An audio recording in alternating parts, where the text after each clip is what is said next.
Good afternoon, everyone. My name's Jason Schoolmeester, and that's just a little bit of a snapshot into what the territory is all about. It's really exciting to be here today. Forgive my voice, I've actually been sick, so voice is just starting to recover, so hopefully you can hear me well enough. The last 3 days have been pretty impressive for us. I mean, all the civil servants that have been here have been fantastic. The ones that I've met have shared a lot of information, and I just can't believe you have this kind of event. So I'm really proud to be here and really excited to talk to you guys about the territory. I've got sort of 3 parts to my presentation. The first part's to give you guys a bit of an idea about the territory. It's often, it's part of Australia, but hopefully I can give you a bit more context to sort of separate it from the rest of Australia. The second part of my presentation will be a bit about our policy and service delivery challenges. And the third part will be a bit more about our public service and what we're doing in terms of our reform processes that we're going through at the moment. But before I start that, I thought I should tell you a bit about myself so that you have a bit more context of where I'm coming from. So that's me. That's me on the Garn, which if you haven't been on, which you might not have, it's one of the great train journeys. It goes from Darwin down to Alice Springs, and then across the southern parts of Australia. It really is a fantastic journey. And that actual picture was taken on the Garn when we were having a conference. We were trying to promote the Australasia trade route on the railway, so we had a conference of all the logistics providers on the actual train. It was a pretty exciting event.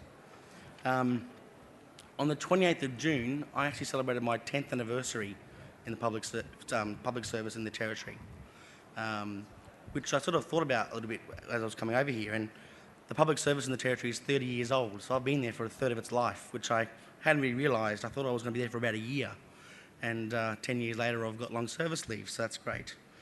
3 months long service leave. I was recruited to do a project we call the Goods and Services Tax Implementation, which is, I think over here, a value-added tax. Is that what you call it? So it's the consumption tax. So I was in Treasury for the first part. And then I moved on a few years later to the NT Government's legal practice. So we actually have our corporate legal practice for the whole of the public service and for all the government agencies. And I joined that practice, and I pretty much worked on sort of major projects, a lot of infrastructure, trade, those kinds of things. And then for the last 18 months, I've actually been working with one of our clients in their offices. So actually moving from the central office, actually sitting with the client in their office. And that's the Department of Regional Development, Primary Industry, Fisheries and Resources. Like other public services, we love our acronyms, so it's a very long department name. And for the past 6 months, I've been working in a reform project. They got together a bunch of public servants together to have a look at how you might reform the public service, and that's what I've been doing for the last 6 months in a sort of a think tank as part of my normal job, but an extra project on top of that. And that's sort of how I got to come here. And James Longhurst is one of the guys who's organising the event, and I ended up bringing him and had a bit of a conversation, and eventually they offered a spot to the NT Government to come over and actually share our story with all of you. Okay, so moving to the first part, we'll talk about the territory. Now, I do talk fast, and I've got on my sheet here, speak slowly, talk deliberately. So if I'm going too fast, please let me know. And if you have any questions, just shout them out, because it's a pretty small crowd. And that way we won't miss anything, because at the end I might sort of make the full hour with the amount of stuff I have here to talk about. So, the territory. Now, hopefully when you think of the territory, you think of Kakadu. Anybody think of Kakadu? Oh, fantastic. We spent about £1 million last financial year making you think Kakadu. Some of you may have seen these kinds of pictures. You may have seen these chew posters. I can report back to the CEO of Tourism that 4 or 5 of you have seen and know about Kakadu, so that was money well spent. But seriously, Kakadu is fantastic. So if you're not thinking Kakadu, then you're probably thinking of a couple of movies. Probably thinking Crocodile Dundee, which is sort of the really iconic one, and the most recent one by Baz Luhrmann, which is Australia. It's probably poorly titled, actually, since it's based in the Northern Territory. But what both these movies have in common is that they are iconically Australian. People think of Australia, they think of these movies. If you delve down one step further, both these movies are based on and are in the Northern Territory. That's for a very good reason. The territory is simply spectacular. We have a lot of pristine countryside and some amazing landscapes. And that's why people like to film in the Territory. One of the interesting things about the countryside, though, is it's not all roses. Like, it's actually quite an adventurous countryside. It's quite dangerous as well. And it's that sort of, like, that sort of beautiful landscape and sort of danger that actually attracts a lot of people to the Territory. A lot of our remote communities have some real characters in them who have great stories to tell about their trials and tribulations and sort of populating the Territory and its remote communities. Okay, so that's the Territory and what it looks like. To give you an idea, it's about 1.3 million, the Territory itself is 1.3 million square kilometres. Now, I'm told you guys have moved to kilometres now, so that's a stat that you guys sort of get, maybe. It's in your Bureau of Stats, you now use kilometres and things, so no? Okay. Bear with me then. So looking at this then, you can sort of tell that if we're 1.3 million square kilometres, we're about 5 times the size of England. I'm told if you put the England in the right places, it's about 5 times the size. And there are other parts of the world we put on that Australia map, just to give you a feel for how big Australia actually is for a island. It's a really interesting picture to look at, because when you combine that with the fact that Northern Territory is only 17% of the whole of Australia, our population is only 1% of Australia, which is 220,000 people. Now, I think I heard over the last couple of days you're about 60 million, so we're a bit smaller than that. I was going to do some ratios and things, but the numbers were just silly, so I didn't bother. So about 220,000 people. What's interesting about that is I guess, back to the kilometres again, we've got basically 0.16 of a person per square kilometre. And I don't like talking about people that way, so you sort of turn it around. It's about 6 square kilometres per person. And I was trying to get some stats on the UK, and I sort of gave up because it's all based on regions. And when you have a look at them, your scales are below 99 people per square kilometre and above 2,500. So again, from that perspective, you can see how quite barren the Northern Territory is compared to somewhere like the United Kingdom. It's really quite different. In terms of our population, we were talking a bit about that population.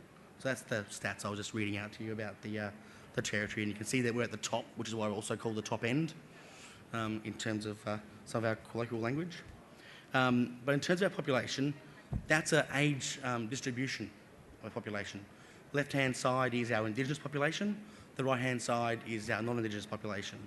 And I've done that for a very important reason, because there is quite a difference in the way the population is distributed amongst ages. So besides being small, the Territory has the most youthful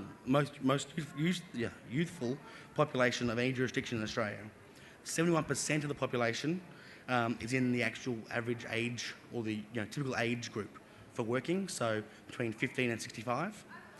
For the Territory itself, 30% of the population is Indigenous, which when you compare that to the whole of Australia, which is only 2%, that's a real significant chunk of our demographic. We're impacted quite significantly by interstate migration. A lot of projects bring workers to the Territory. When the project's finished, they leave again. And a few of them stay, they fall in love with the lifestyle, catching barramundis and those kinds of things, but a lot actually return back to their home states.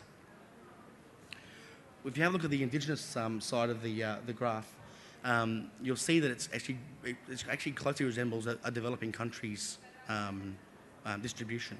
High fertility rates and high mortality rates. The tapering off the top is not because of migration or people leaving. It's actually mortality. So from that perspective, we've actually got a sort of a developing nation perspective for our Indigenous population. In addition to our age distribution, we're actually highly urbanised. 50% of the population is actually based in Darwin. So for 1.3 million square kilometres, over half our population is actually based in one town. The majority, another 25%, is then based in sort of 4 regional centres. So we've got Katherine, Tennant Creek, and Alice Springs, which you may have heard of, which is close to Ayers Rock, which is the other iconic tourist attraction in the Territory. In terms of our Indigenous population, 60% of them actually live outside of those centres. So it's mostly non-Indigenous Australians living in those urban centres. To get some perspective on the size of these communities where the Indigenous Australians are living, this room has a capacity of about, I'm told, 150 to 200.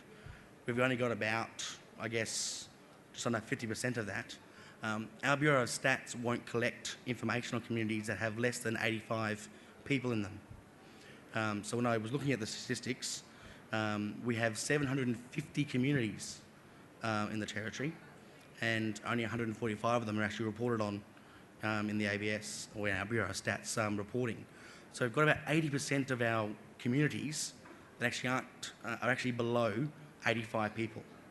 So we've got towns with 85 people or less, which all need water, power, food, communications, education, jobs, and we've got to deliver public services. It has to help deliver the services to these communities in some way. And it hasn't been easy, and it's hopefully going to improve over the next few years.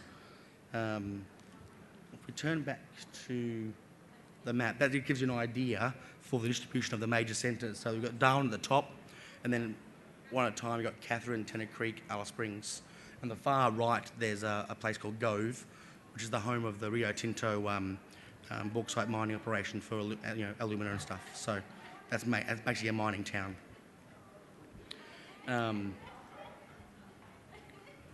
Okay. So one of the primary tasks of actually trying to deliver services to these communities is actually getting there. We've got about 36,000 kilometres of road network. Only 30% of that's sealed. So the rest is all just dirt roads, which makes it really challenging to get out there. During the wet season or the monsoon season, because we only have two seasons in Darwin, we have wet and we have dry, and it's pretty much 30 degrees in both. You actually can't get to the communities. The roads are actually washed out. If they're not washed out, then they've got weight limits on them. So it actually restricts access to and from the communities. So again, the delivery challenges and actually servicing these communities is quite significant. Now we've got planes and coastal barging, but they can't actually service all of the communities. If I actually give you a map, that's actually a map of the location of the communities in the Territory. You can see high amounts of cluster around the coastline, which you'd probably expect, and that's sort of a general cluster along the spine of the Territory, or the middle of the Territory, and that's because that's where the Stewart Highway is, which is our major national road, and our railway. Railway was finished in 2004, and it was the culmination of a 100-year promise. Took 100 years to actually get it to actually be delivered to the Territory, and that forms the backbone of the Territory, and also opens up a lot of opportunity for mining operations and things. Now, in terms of being a public servant and sort of working in the Territory, I've been doing a lot of work in Tennant Creek. Tennant Creek, you remember, is that sort of the third major town down the spine. That's about 1,000 kilometres from Darwin. So I've got three ways of getting there. I can charter a plane, because there's no actual regional plane service. I can charter a plane. Nobody has the budget for that, so that's out. I could drive there, but that's pretty boring these days, because if you drive there, the speed limits have been introduced. So now you have to actually drive according to a set speed limit. So that's pretty boring. So that's about 10.5 hours even then. So what I do is I actually fly to Alice Springs, which is 1,500 kilometres, and I drive back 500 kilometres. And that's about 4.5 hours, maybe a little bit less if I'm driving. And what's really interesting there is you get in your car, you pick up your hire car, you go to the servo, you make sure the tank's full, you buy some food and drink, you get in, you put in your iPod and you start driving out of Alice Springs. And about 40 minutes later, you realise you're there. You're in the middle of nowhere. There's nothing around you at all except this ribbon of bitumen that sort of connects you to the rest of the world. It's actually quite alarming. It's the first time you sort of realise that. If I break down, I've got to hope there's another person passing by sometime. And never, ever, ever leave your car. Stay with your car. And that's one of the things that people forget when they come to the Territory, is that we hear tourists all the time say, oh, I want to do Darwin, Alice Springs and Cairns, which is actually in Queensland, and I've got 2 days. can I hire a car? And go, mate, it's not going to happen. So it's a really, really vast area that we're trying to cover and service, and I have to do all that for a 2-hour meeting. We are using a lot of video conferencing and stuff, but with small communities like 85 people, video conferencing isn't really viable. You actually need to be there and be tactile with the person. You actually have to see their body language and actually see what's going on. So we are forced to travel these kinds of distances and see the breadth of the territory. In fact, some guys last week went out to Gove, and they had to drive on a beach for I think it was 3 hours. They had to drive on the beach, and it's the kind of time we realise that being in the public service is an adventure. You're out forward driving, trying to visit your clients. It's quite incredible. And I guess this gives you an idea for how remote these communities are. Remember, I'm on the national highway here. This is a major road. It's well maintained and well serviced. Other communities are hundreds of kilometres on a dirt road. I haven't got a picture of that because I actually haven't done that trip yet. But when I do, I'll have a picture of that to show everyone. And sorry. In pockets, so mainly around the regional towns. They've got satellite phones. A lot of people in the remote communities have satellite phones, but the mobile phone network is getting more and more coverage all the time, but only around the regional sort of centres, the major ones. In fact, we actually installed a optic fibre link between, can I go back? Yeah, between Darwin and Nhulunbuy, or Gove. That's about 1,000 plus kilometres. Which means that people are actually along that optic fibre are now getting internet speeds equal to Sydney, which is pretty exciting. Unfortunately, it's better than me in Darwin. But they're getting, the communications are actually out there. It's just not as flexible as a mobile phone.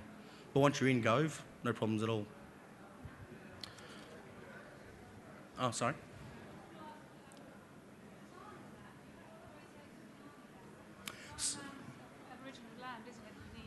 That's right. Absolutely. So Arnhem Land is that right-hand side between Darwin and Nhulunbuy. That's where Arnhem Land is. Nhulunbuy is actually in Arnhem Land. And I guess I was going to mention later on, but the Northern Territory, 50% of it is actually privately owned by Aboriginal land trusts. So these trusts are actually managed by our land council. There's a whole bunch of them. The two biggest being the Northern and Central Land Council. There actually are quite a number of smaller ones, which means in terms of delivering services, there's permit issues, there's in terms of enterprise trying to develop a business, they have to negotiate with the land councils to get access to land, and that's mostly by leasehold, not freehold. Which I'm not sure whether they make any sense to you guys over here in terms of tenure, but leasehold and freehold. Arnhem Land, we definitely deliver services out there, and a lot of it's, a lot of public infrastructure has been built in the past without any tenure at all, which is a challenge we have. Okay, so in terms of, that's a bit about the sort of the population and the size of us. In terms of our economy, that's sort of our economic growth over the last few years. You can see we're quite a boom-bust type economy, mainly associated with major projects. We've got a very narrow base, so we're heavily influenced by world events. SARS, for example, reduced tourism quite a lot, and that caused a dip in our economic growth. We've got about, in terms of a snapshot, I've got that here, $14.6 billion is our GSP, or our gross state product. It's about 1.3% of the total gross domestic product for Australia. The outlook for the territory, we haven't been impacted too heavily by the world recession. We've had a number of construction projects and mining operations which have managed to carry through the current times. That'll come to an end once those projects finish. But hopefully, if China resumes some of its hunger for resources, the territory is well placed to deliver that. But in next year, we are looking at sort of a positive image. We've got a 1.5% expected increase in employment growth. Private consumption should increase by about 2%. Inflation, we expect to be at about 2.5% in 2010. What's helping us as well is that I think it's similar to the UK government, the Australian government's gone out on a massive construction program. So there's a real fiscal policy around spending lots of money on construction projects. the Territory Government itself is rolling out $1.3 billion worth of capital infrastructure projects, which is, helping keep the Territory economy afloat. But all of this ignores two things we've got in the sort of shadows. The American company ConocoPhillips has a gas plant already in the Territory, and they're looking at expanding that to the next train, which is to be a massive investment. And we've also got, in September 2008, Inpex and Total, Japanese and French companies, announced their gas project and the fact they were going to bring it to Darwin. Previously, they were looking at going to WA because it's actually in WA waters where the gas is, and it's very close to the shore there. But they announced they're going to bring it to Darwin because we can deliver the project on time for them. Excuse me.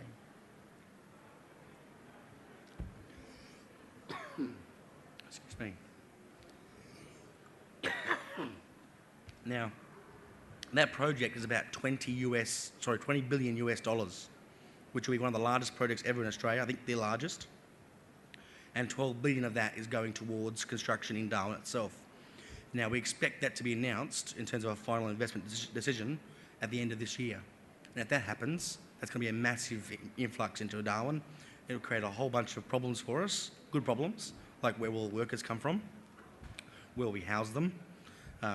But it's, that's a really exciting project for the Territory, and that'll be our second gas plant, and really starting to establish the Darwin as a real gas hub. Excuse me. In housing, absolutely. Obviously, as a private sector construction industry in terms of housing, but we also have a public housing department which looks at managing public housing. At the moment, we have a bit of a shortfall in housing, so we're actually rolling out a variety of land releases to try and actually improve the level of housing, the availability of housing, and the affordability of housing. And later on, I'll talk a bit about the actual housing issues in remote communities. We're rolling out about $700 million over the next 4 years in terms of building houses in remote communities.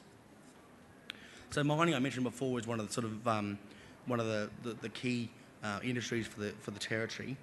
It represents about 25% of our total gross state product. We've got some of the largest zinc and lead ore bodies. We've got the largest manganese mine, which is on Groote Eylandt, which is about 13% of the world's manganese. We've got 50% of Australia's uranium exports come from the Territory. We have the largest phosphate deposit, which is hopefully coming online hopefully next year. And we've also got world-class bauxite and gold deposits.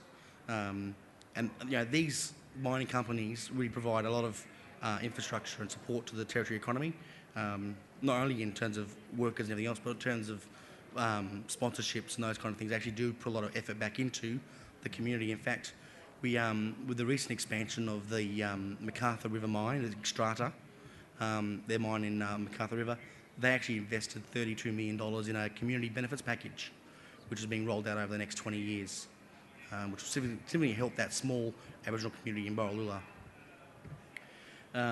We're also supported in terms of our economy by some really key investments in infrastructure. We've now got the railway, which is, again, that 100-year delivery of a 100-year promise. We've got international airport. Jetstar's just established a regional international hub for their planes. We've got a port that's part of the largest natural deep water port in the northern part of Australia, and that's now connected to the railway. It's got bulk exporting facilities for ore, for minerals, and we've got a business park and defence support. One of the other parts of the Territory is we now actually have a number of strategic defence locations which are also supporting local business and improving our economy. So besides all the sort of economy type things, we actually have a pretty good interesting history as well. We were actually bombed in 1942. It was something that most Australians still aren't really aware of. In fact, Baz Luhrmann's picture is probably the only thing that's really told them about this fact. But between 19th of February 1942 and the 12th of November 1943, there were 64 air raids across Darwin. And in fact, I actually volunteered at the museum that we have out at East Point, which is a site for our batteries that were defending the harbour. And it wasn't until I actually started volunteering I realised we were actually bombed. I knew more about the Battle of Britain than the Battle of Darwin. In fact, it's only now becoming school curriculum that we actually were part of the war and experienced that devastating bombing raids. And what's really funny is, as a lawyer, we don't have a lot of experience with dealing with bombs. And 60 years later, when we're building our new waterfront, which is on the location of the major sort of target for the bombing raids, we suddenly realised that somebody had to deal with the risk of unexploded bombs. And you look around and nobody knew how to deal with that because no one in Australia actually had to deal with it. So we actually had to get international experience and expertise to help us with managing that risk and allocating that risk. In addition, in 1974, the town of Darwin was completely demolished. We had a natural disaster, Cyclone Tracy, and it was completely demolished. I was only 6 months old at the time, so I don't remember much of it myself, but I was told I was sitting in a car underneath my grandparents' carport, and we sort of rode the cyclone out from there. Mum and Dad were both working at the hospital. I think I have a picture of my parents' house, actually. You'll see there's two houses in that picture in the background. My parents' house is see that staircase at the front? That's my parents' house. And they just bought that house. Newlyweds, just had me, and that's all they had left of their house. Just so you know, we now have a ground level house, which I lamented most of my life. But the cyclone was a really tragic event, but the response was phenomenal. The national response was amazing. The Australian government committed to rebuilding Darwin in 5 years' time. It was done in 3 years' time. In fact, by 1977, the population, which had been reduced to 10,000 people, and most of those people doing the recovery efforts, was back up to the levels before the cyclone, which is about 48,000. You can see this is Darwin 1975 March, so it's about 3 months after the cyclone. It's relatively flat. There's some reconstruction happening. This is Darwin today. So we've come a long way since then and recovered quite significantly from that. But what was interesting about the cyclone and the costs of rebuilding was about self-government. So the Northern Territory itself has only been self-governing since 1978. And the accountant in me, because I'm also an accountant for my sins, and what's interesting is that the theory goes that the cost of paying for Darwin's rebuilding was looking bad on the spreadsheet, on the balance sheet. So they said it'd be much better if that looked like a payment to a state or a territory, because that's funding another government. So I prefer this story. There's probably a bunch of stories about how we got self-government, but I prefer this story. So the accountants dreamed up this idea to get self-government, so it was actually a transfer payment rather than a bunch of costs that the Commonwealth government was incurring. And that's how we became a self-governing territory. And that was in 1978. And the real interesting fact about that was that prior to that, we were pretty much a stopgap. We had Commonwealth public servants who would come to the territory, spend a couple of years, maybe 4 if we're lucky, but it was really seen as a sort of a port of call for the rest of your career. You come to the territory, do a couple of years, then return back to your life, possibly at a higher grade in the public service somewhere else in Australia. In 1978, that all changed. People actually had to make a choice. So a bunch of people actually made choices to stay in the territory and make it its home. And that was a real shift. It actually gave the territory a bit more of a sense of identity and a bit of sense, a real identity. I guess the main thing about that. The next thing I want to talk about is the Northern Territory Emergency Response. You may have seen this in the papers over here. I'm not sure. It was an Australian government initiative that was launched following a report into the sexual abuse of Indigenous children. And what that initiative did was set about putting in protection measures, measures that protect children, to make communities safer, to create jobs, and to make the living in communities a much more pleasant place. The Liberal government was at the time initiated this response. It's been carried forward now after a change in government with the Labor government. They've also committed to the response, and it's committed for about 5 years' time. And at the moment, they're doing a review in terms of working out how it's going and where it's going. But there are a bunch of measures that they implemented, including using the Defence Force to immediately lock down and secure the communities. There were more police in remote communities. There were bans on alcohol and pornography in communities. They actually introduced income management. If you're an Indigenous person living in a community, half your income, which is mainly welfare payments, was actually managed for you and can only be used on certain types of goods and services. And there's a bunch of work being done on building new homes to try and deal with the overcrowding issues. And I guess one of the highly controversial aspects of this intervention, besides the fact that we're a self-governing territory and that we can still be overridden by the Australian government, was they actually suspended our Racial Discrimination Act. And that was mainly to provide for the income management. That was another major event in the last couple of years that's happened to the territory. And it's actually led to a whole bunch of new thinking in terms of policy, and that's what I'm getting to in sort of part 2 of the presentation. I actually missed this slide. This is actually interesting. This is a piece of corrugated iron that's still in a tree in Darwin from Cyclone Tracy. I took that picture myself to show you. It's been there. It's actually not very well known, but it's the little plaque that tells you what, it's there, and it was left there for this purpose to remind everybody about the cyclone. So part 2. So, like any other jurisdiction, and sort of certainly at this conference, I've realised that we're just like any other public service. We have to, we've got policy issues and service delivery issues around education, health, law and order, antisocial behaviour is a real problem at the moment. We've got citizens demanding more from us, better quality, more, greater quantity, but don't want to give us any more resources or pay any more for it. So we have all those things in common in terms of a public service. In the territory, we have 3 tiers of government. We've got the Australian government, which is implementing the emergency response. We've got the territory government, and we've got local government. So we've got 3 tiers of government, all working on these communities. So if you're in a community less than 85 people, you've got 3 lots of government interacting with you. And every time you go to a community, they want to talk about something the other government deals with and don't understand why you can't deal with their issue. So coordination is a real problem for the territory. That's something we're going to have to manage and get better at. I mentioned the fact that most of the land, or half the land, is actually owned by or managed by land councils, which adds another complexity to dealing with infrastructure. But what the emergency response has done is shone a real light on the problems we have with our Indigenous disadvantage gap and the gap between the rest of Australia. And that's led to a whole bunch of new thinking and a whole bunch of new money, which is very important because previously we haven't had the money to address the issues. The Australian government's now providing the money and the resources to deal with the issues. And so we've got this new policy framework around a working future. In fact, it's been reported as, if we actually do it well, it'll be an enormous shake-up in terms of Indigenous policy over the last 40 years. And I guess there are 6 parts to the policy.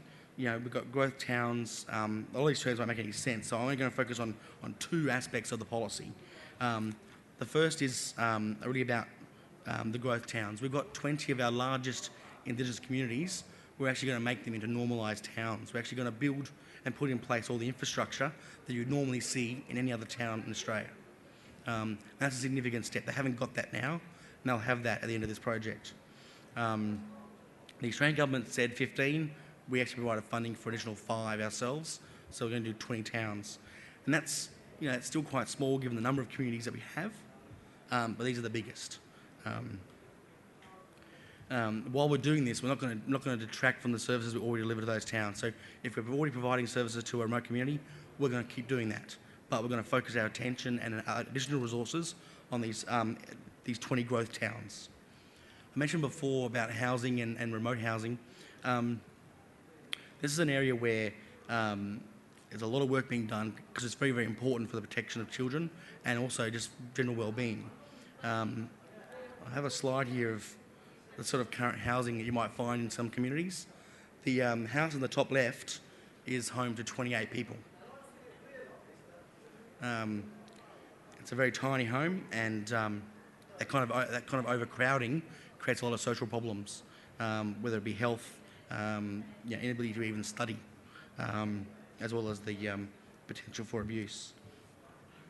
So what the government's done, Australian government's done, is invested $672 million into rolling out over the next 5 years a remote housing program.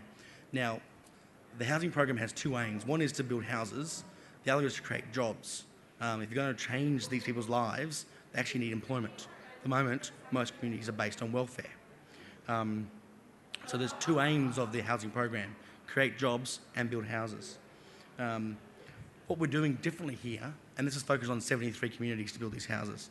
What we're doing differently here is alliance contracting. I'm not sure if you guys have heard of alliance contracting. I think you guys might have been pioneers of alliance contracting, but it's where you actually create a partnership between the different players, and you have a consensus model in terms of managing risk and delivering the project.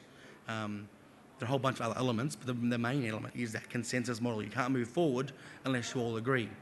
And for the public sector to join with the private sector on that kind of model is quite new, certainly for the territory.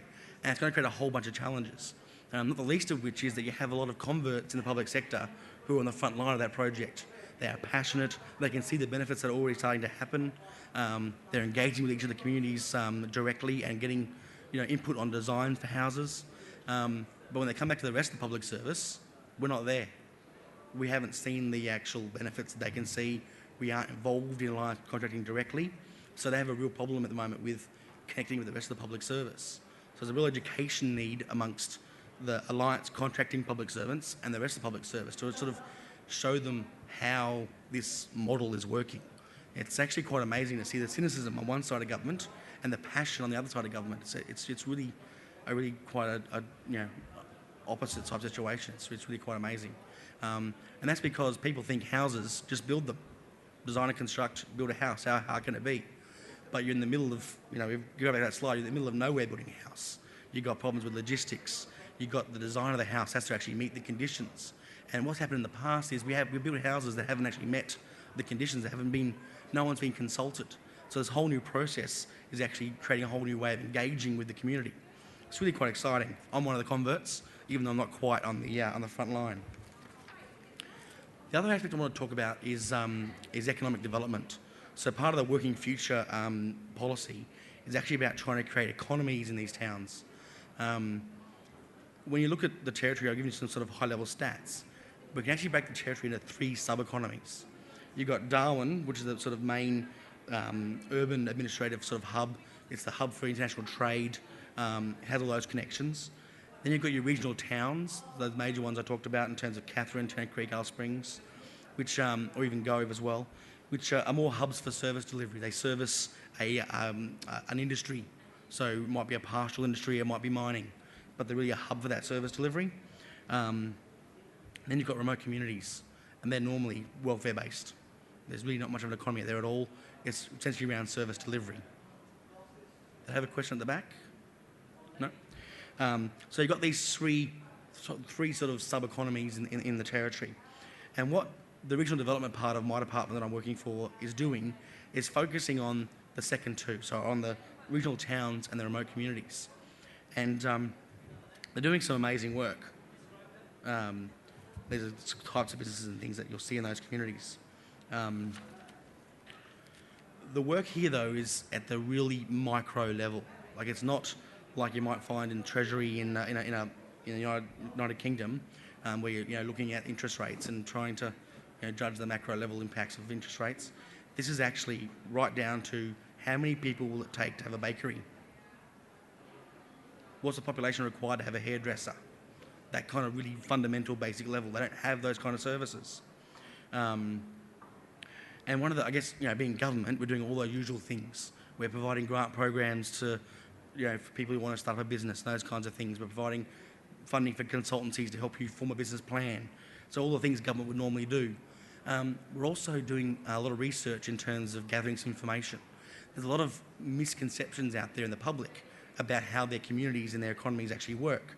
So there's been a lot of work done around profiling the communities to actually find out what the drivers are, dispelling some of the myths that exist out there. And what's happened is people who have seen this information have suddenly got a new perspective on their town.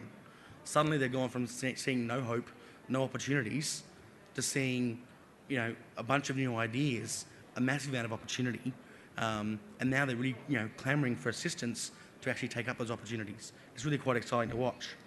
But the profiles also offer extra element. They provide information for potential investors who want to actually invest in those communities. They provide a way of measuring progress, so in a few years' time we can look back and see if we actually achieved anything. But they also support the development of government policy. We can now go to a minister and say, here is the information on the economy in that community. Here is the evidence to support our investment in that community. So that's really fantastic work. But the Territory is also borrowing where we can from other experiences. In Western Australia, they actually adopted an approach by Dr. Ernesto Ciroldi, which is around community-based enterprise facilitation. And if you get a chance, he has a book called Ripples from the Zambezi, which is a little thin book, but it's a really good read. And it talks about his journey and how he developed this concept of community-based enterprise facilitation. So what we've done, we've taken that model and we're going to try it out in Katherine. The Katherine community has adopted it, and we're funding the initial trial of it over 4 years. And that's in progress right now. The other thing we're doing too is we're not just doing the ordinary government things of funding things and providing grants. We're actually getting our hands dirty. I've been involved in setting up the Tennant Creek Foundation. The foundation is encompassing 2 iconic sites in Tennant Creek.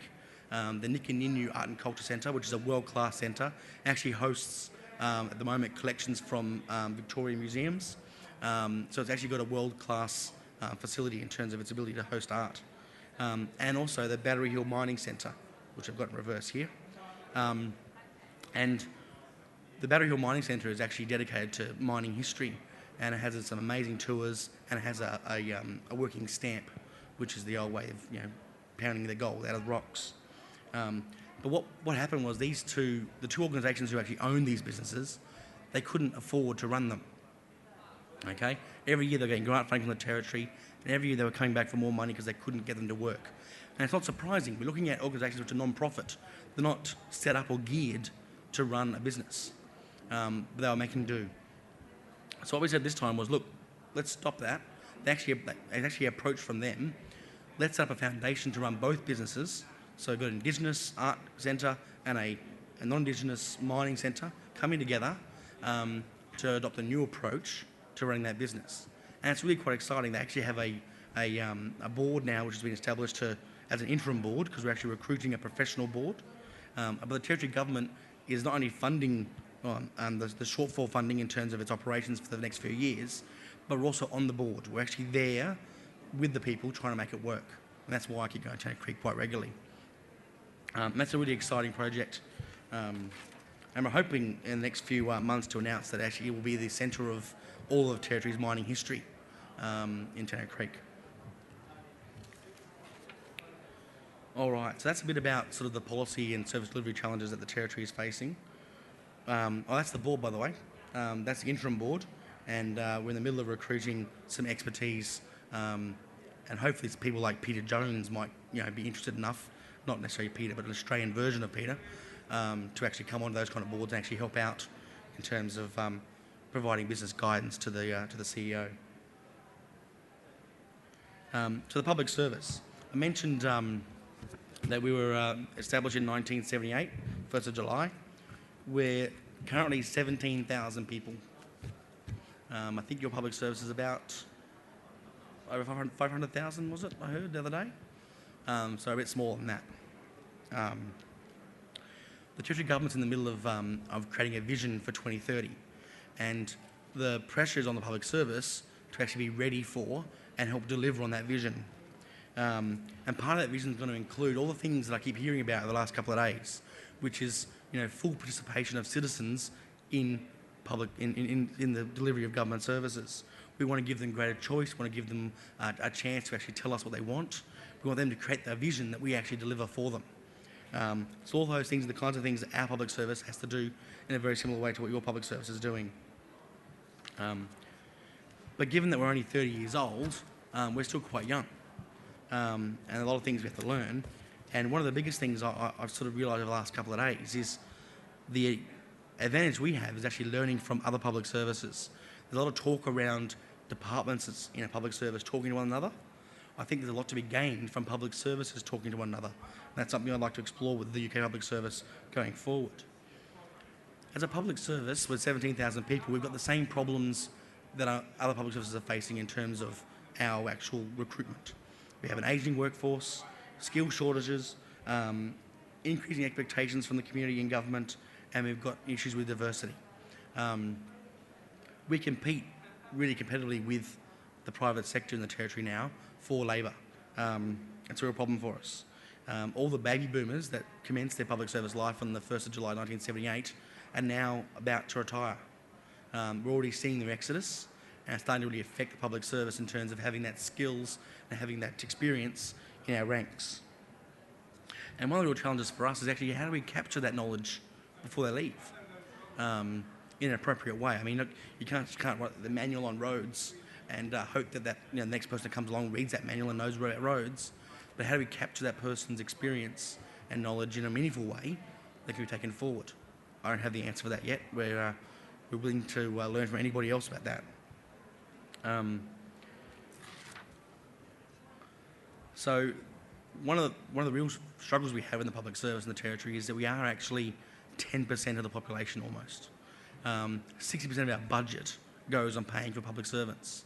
So there's a lot of scrutiny on what we do, a lot of scrutiny on our size, and I'm sure it's probably no different to what our public services face. But in the Territory, because we're so small, it's really quite difficult to manage sometimes. In fact, we've got the way our parliament's constructed. We have 25 members of parliament for the whole of the Territory. And one of the members was saying last election that one Greek family can swing a seat. One large Greek family can swing a seat. And that kind of pressure on politicians creates a real tension between public service and its delivery of services and government and what it wants to achieve. And then the citizen. People literally approach Paul Henderson, our Chief Minister, because they were his schoolmate. They'll see him at the markets and say, mate, what's going on? I've got a barking dog. And that's all of a sudden becomes a public service issue. Deal with that person's barking dog. That's a council issue, nothing to do with us. But it's not a response they want to hear. So it's a real tension for us in terms of the public's access to ministers. I'm sure everybody here is thinking that you guys are spending a lot of time working out how to get more access to the senior public servants and ministers. Well, I think one of our advantages is we have that access, but it also creates quite a bit of attention for our public service. So in about 2006, it's been a very slow process, the then Minister for Public Employment thought that the public service needed attention, thought it was time that we had a look at what we were doing and made sure that we were ready for the future. And he's now the Chief Minister, so he's still very big on this agenda. And not many public servants are actually aware of that. In fact, when I showed this speech to somebody the other day, they wrote, question mark, what are you talking about? They had no idea that kind of conversation had actually happened. In 2008, at the end of 2008, they actually launched a revitalisation and reform project for the public service. It's got sort of 4 key elements. One is looking at the legislative and policy basis for the public service. That's about to expire now, I think, that project, and I don't think there'll be many things that'll be different. It's a bit sad, but I don't think the reform process will be radical from that review.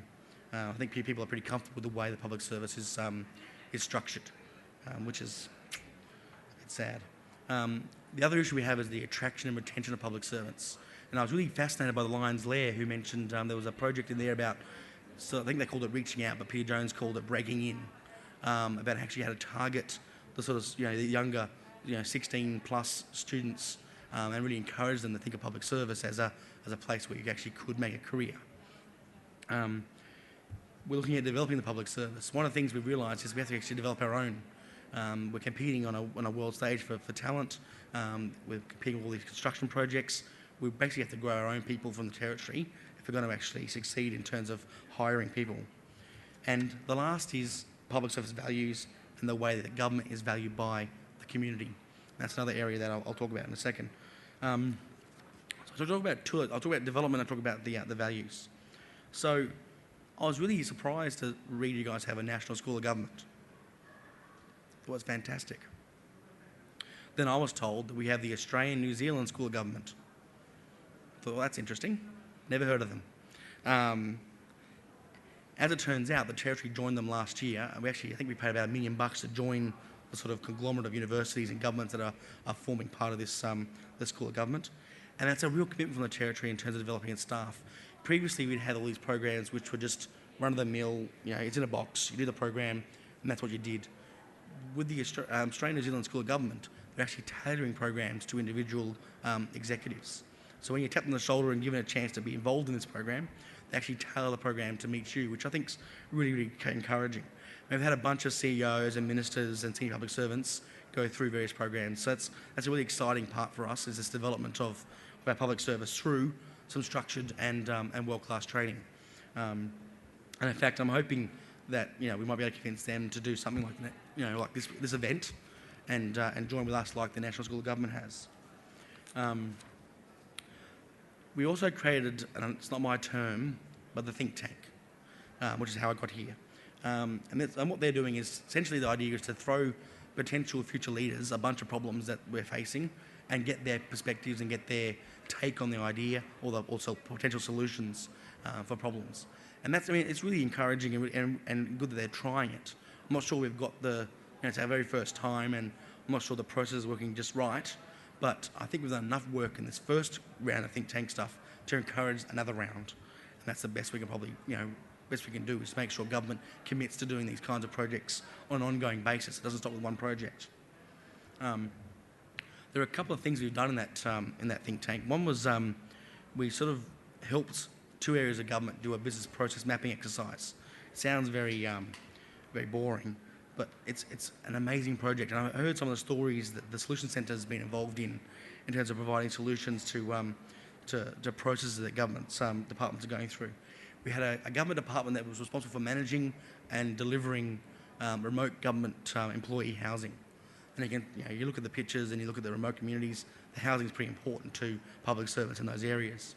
And we had an agency that was responsible for constructing them. They never really talked. So one would just order a house and the other would deliver it. And then there'd be a fight over its delivery. In fact, what they did was they got both working units together and actually worked through the entire process. They actually discovered that they had about 150 plus steps to actually deliver a house in a remote community. So this is the housing department's process in terms of its managing of a new house. And they mapped it out with little post-it notes and things. Then we had the construction division's approach to actually delivering, building the house and putting it on the ground. And so we had 150 plus steps on both sides of the equation. And what was funny from the process was we realised that in these processes, the power was checked 4 times, and yet it still didn't work. A variation to the scope of works created 24 additional steps in the chain. 73% of requests were varied. So you can imagine the number of steps and things going around. Because of the bad experiences, people were actually putting in check processes. So there's a bunch of additional processes that actually weren't required. They were built in there because they didn't trust each other. And then apparently 30 to 40% of the houses were retendered because the price was too much. So they weren't actually communicating about how much they could afford to pay. So what they did then was the 2 groups had gone through this process, shared their own processes, shared all their experiences. They weren't judging each other, just sharing what was actually happening. Then they went about redesigning it. So they come up with one process now, which they jointly own.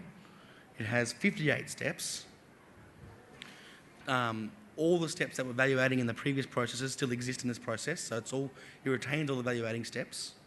And it's been an amazing transformation for the 2 divisions. And I guess that's the real story, is these people have come back, and that's the story the Solution Centre keeps telling. They've come back really empowered in their workplace. This was done by themselves, actually done by themselves. They actually worked it through. I think it was a consultant who may have helped them with the initial thinking around it, but the actual process delivered by themselves. I'm not sure it's sustainable in all different divisions, but in this case, they had 2 really strong leaders that were committed to the process.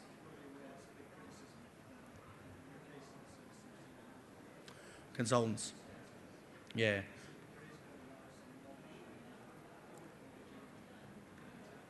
Absolutely. And one of the problems we have in public sectors is we don't actually know who those people are.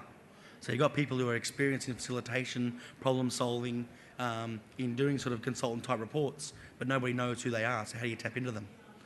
It's by hook or by crook that you run into somebody and say, hey, well, can you help me out? Because you discover they have that skill. So that was a really amazing process. And the real story from that is just the empowerment the public servants feel now that they've actually done that. and they're all looking now at how they might do it to other processes and replicating it. The real challenge now is how do we make that happen elsewhere? Here I am telling you guys about this process, but nobody's told anybody else. Nobody's gone out and shared it with anybody else in the Territory Government. So we have to actually go back and do that and try and commit people to actually listen to these kind of stories. I don't know the answer to how we actually institutionalise it, but if we can do this for one process, I'm sure there's heaps of processes we can do it, and it should be the natural way of doing business. One of the things we identified in the think tank was that our middle-level managers, they get to a certain point in their career, and the next jump to the sort of executive level is quite significant. And they've all sort of had a very narrow, sheltered sort of experience of being involved in one particular department, one particular division. And that didn't allow them to actually make that jump, and which is why we're hiring from outside the public service.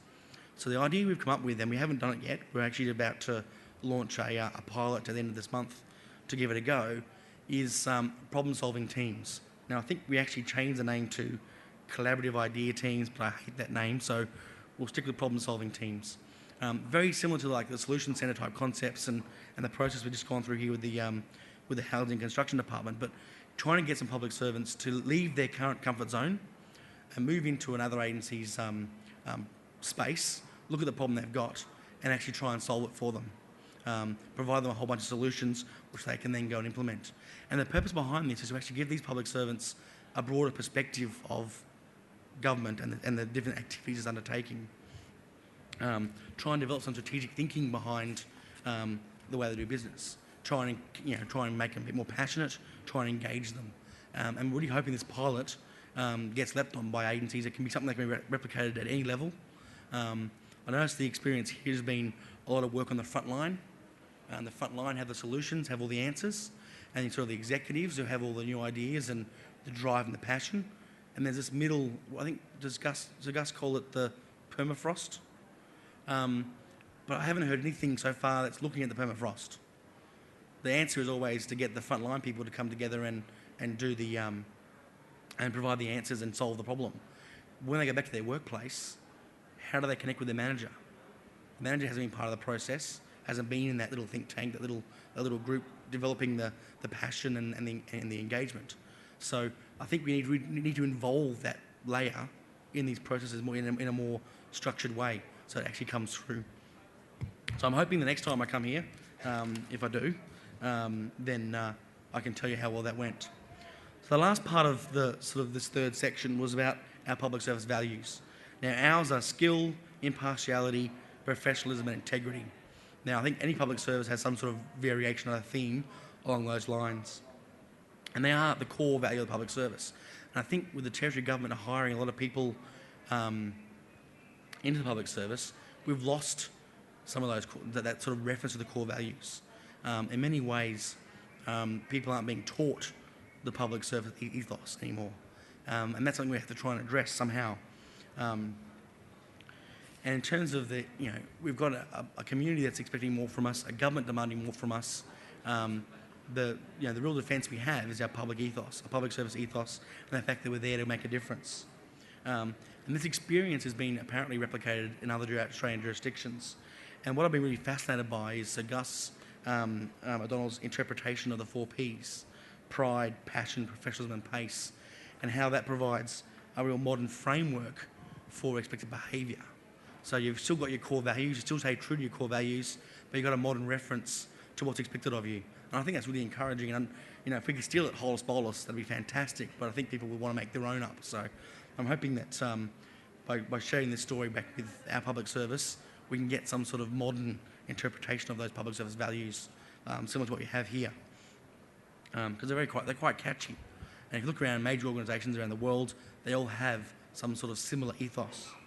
One of the things I read recently was that there's sort of a desire in the Territory to turn back the clock to making the public service a calling, and to some degree that's quite attractive. I'm not sure that turning back the clock is the right way of doing it, or the right way of expressing it, but we have to get back to the fact that public service is about making the world a better place. It is about, you're not here for the money, so Gus said that this morning. We're actually here to make a difference. And I think if we can get those messages back to the younger people through a breaking in program or something like that, we might start to see a turn of people seeing public service as a place where they can come and actually deliver, make a career and do some good for the world. So, one of the things I coined in this think tank was the barbecue test. Are you guys familiar with barbecues? It's a very Australian concept. I'm not, okay, I'm getting laughed at, so you obviously know what barbecues are. But if you go to a barbecue, the public servant should be proud. They should be willing to talk about anything that's happening in the public service, and they should be really enthusiastic and engaged and really sell the public service. I don't see that happening in my barbecues. Even myself sometimes, sort of, let's not talk about that. Yes, another scandal, fair enough. And I really hope that we can actually turn that tide and actually pass barbecue tests. In fact, if you're a public servant and you can't go to a barbecue and hold yourself up as being a public servant, then why are you a public servant? I think that, if you go to a barbecue, you should be proud to talk about what you're doing. In fact, I don't use this because people think it's a bit too crazy, but we should be rock stars. We're in the community making a massive difference. People should love to come and talk to us and share their ideas so we can pass up the line and make things happen. But I'm not sure that people are ready for that just yet. So in conclusion, I'll just sort of wrap this all up a bit. I can personally vouch for the Territory. I've already had one interest in terms of working in the Territory, and certainly anybody here who's really keen, come get a business card and we can make something happen, I'm sure. But on an individual level, I was born and raised in the Territory, and I think it's a fantastic place. It really is exciting, and it really is an adventure. One of the things that I mentioned before was that there was a feeling the public service had got to a point in its evolution where we had to reflect on where we were going and sort of revision ourselves for the future. And that resonates with me as well, because I'm in my 30s, just like the public service. We're both in our 30s, and I don't know about you, but when you get to 30, you sort of think, what happened? I didn't do all those things I said I was going to do before I was 30. My life's over. And then one day you sort of wake up and go, oh, hang on, it's actually pretty good that way. Looking forward, looks pretty good. And I think the public service in the Territory is very close to that point. Just need a bit of a shove. But when we reach that point, it's going to be fantastic. I can't think of a better time to work in the public service besides 1978 when it was being formed. Now's the best time to work there. We've got a $20 billion project that's on our doorstep. It's about to, fingers crossed, about to be announced to the end of this year. We've got a Australian government fiscal policy driving construction. We have international class mining reserves and massive mining projects. In fact, there was a reserve find recently which suggested that if it gets proven, it could spawn a 30,000 person mine. And that's, over 10% of our population. What bad about that? Which creates a whole bunch of problems for the public service. Good problems. We're tackling Indigenous disadvantage now with resources. It's been a long problem for the Territory in Australia, but now we actually got commitment. In fact, last week we actually hosted all the First Ministers from all the different jurisdictions in Australia, so all the states and territories, and at that meeting they reaffirmed their commitment to closing the gap between Indigenous and non-Indigenous Australians and putting the resources behind that. Our lifestyle is second to none. So in summary, is the future bright for the Territory Public Service? Absolutely. Is it going to be hard? Absolutely. Will it be rewarding? I hope so. I know so. Thanks for listening to me today. I really appreciate you guys turning up. I hope that I've really sparked interest in the Territory as opposed to the rest of Australia, if only to visit Kakadu. And don't hesitate to contact me. My details, I think I can put them up on the screen. I've got cards here if you want them. But I really hope I've started to create a bridge between our public services, at least be this foundation for a bridge, so we can share information and learnings, and certainly from the Territory's point of view, really leverage off your experiences. Thank you very much.